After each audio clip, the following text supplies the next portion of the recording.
สิแสดงอารมณ์อย่างนี้ล่ะซื่อๆอยู่นี่นั่นแหละมันต้องเลิกการคิดปรุงแต่งทั้งเบิดแม้หูหนังตาหนังเนื้อนี่เห็นก็เลิกก็จะว่านี่ในก็ต้องเลิกนั่นแหละจะแสดงความคิดเห็นโดยทั้งสิ้นกิริยาของจิตเลิกพฤติกรรมของมันชินในการคิดหาคาอันนี้ผิดอันนี้ถูกอันนี้ดีร้ายอันนี้ดีอันนี้ร้ายอันนี้ใช่อันนี้ไม่ใช่มันต้องบ่มีหยังจักอย่างก็คำว่าการวางจิตเป็นกลางมันคำเว้าเล่นๆแบบง่ายๆเด้เนาะแต่ว่าก็เว้าง่ายๆแต่ว่าผู้เขาเป็นผู้ประสบอยู่ในเหตุการณ์เฉพาะหน้าตรงนั้นนี่โอ้บ่ธรรมดาเด้ ถือว่าเพิ่นก็เก่งนะเป็นภาษาย่องซื่อว่าเก่งถือว่าเพิ่นเร็วเฮาก็บ่ได้ซ้ำเพิ่นซ้ำเด้อย่าว่าล่ะบ่ได้ซ้ำเพิ่นเด้แม่ง30กว่าปีอยู่เด้ จักว่าล่ะของเขาเจ้าก็เฮ็ดได้เร็วแท้ว่าเขาเจ้าตั้งใจเขาเจ้ามีสมาธิตั้งใจสังเกตความคิดเจ้าของบ่ให้หนีจากกายนี่นั่นแหละ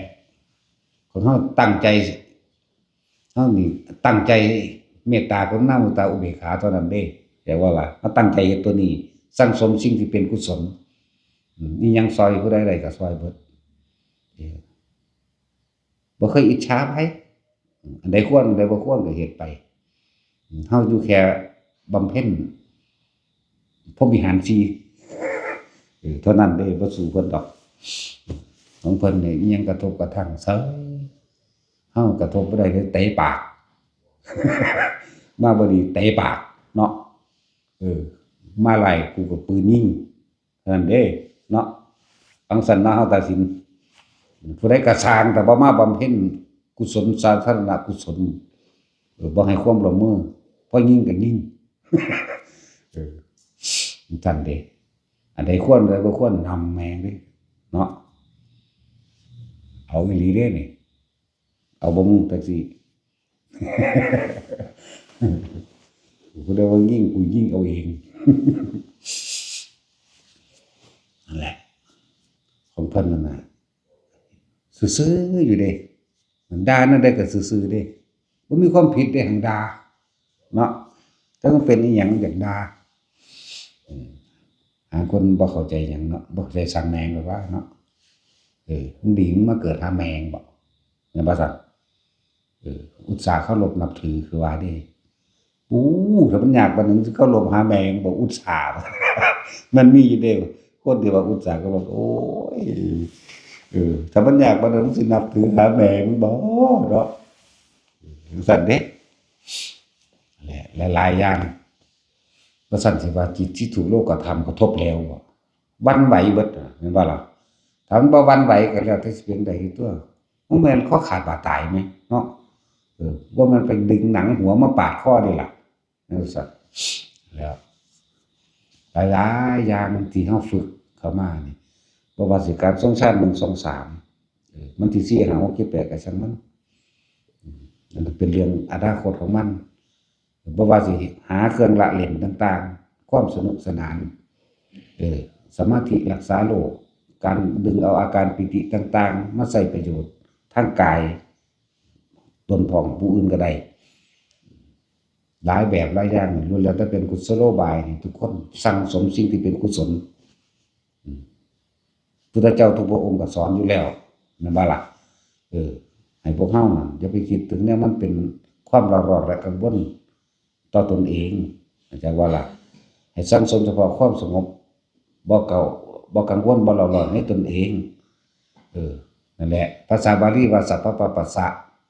อักขระนังกุศลสูปสัมปดาสจิตตปริโยทปนังทำจิตให้ขาวรอบก็ต้องบ่กังวลบริสุทธิ์ก็ต้องบ่กังวลเนาะนี่เป็นคำสั่งสอนของพระพุทธเจ้าทุกพระองค์พอเห็นบ่พุทธานะศาสนังเห็นบ่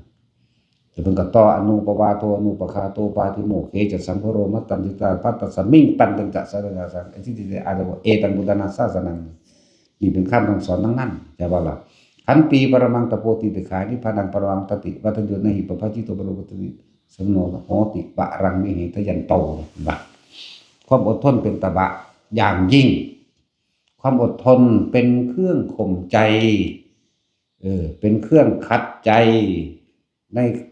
ที่เคยชินความอดทนคำว่าอดทนเฮาสิคิดว่าแต่มีคนมาด่าเฮามาตีมาด่ามาเฮ็ดให้เฮาบ่พอใจเด้รู้จักบ่คนทั้งหลายสิอดทนเขามาด่าจังสิกูสิสูญขี่รถปาดหน้ากูสิสูญให้อดเอาเด้อบ่แม่นแค่นั้นเด้ความอดทนต้องอดทนต่อสิ่งเร้าโรมยั่วใจคือโตกามเข้าใจบ่นี่พวกเฮาเข้าใจแต่ว่าอดทนจากแนวบ่ถูกใจเด้แม่นว่าล่ะศูนย์โมโหสิไปฆ่าเขาเนี่ยคนที่เข้าใจแต่ว่าอดทนตัวนั้นปุ๊บแม่เพิ่นให้อดทนทั้งสองโตเข้าใจบ่ล่ะอารมณ์ยั่วที่ถูกใจโอ้อันนี้มันผิดไปเศร้าตัวเพิ่นบ่ซั่นก็อดเอาตัว